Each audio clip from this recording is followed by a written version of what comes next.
Hello everyone, welcome back to the channel, and today we'll be discussing if you got an error like this that your Apple ID is not yet been used in iTunes Store, what you need to do. If something like this will come up, to fix this up, what you need to do is just go to your settings, and after going to your settings just tap on your ID, and under the ID you need to add your payment method. Here from the payment and shipping method, you just need to tap on it, and you need to add your payment method in your iCloud or in your iTunes or your Apple account.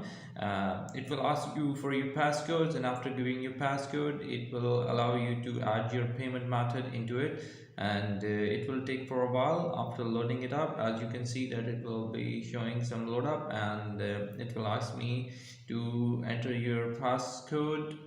It will ask for your passcode, and after providing passcode you need to add your payment method. And after providing the payment method, what you need to do is just go to your Apple Store, and after going to your Apple Store you need to go into your ID. Here from the top right corner, just tap on it, and after tapping up it you can see that their Apple ID is showing on the top of your App Store. You need to sync it down and add the payment method into it as well. In 90% cases your issue will gonna solve out.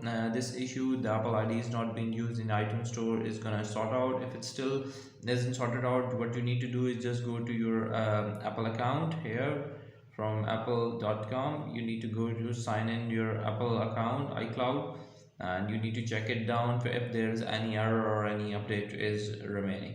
So that's how you can actually fix this issue.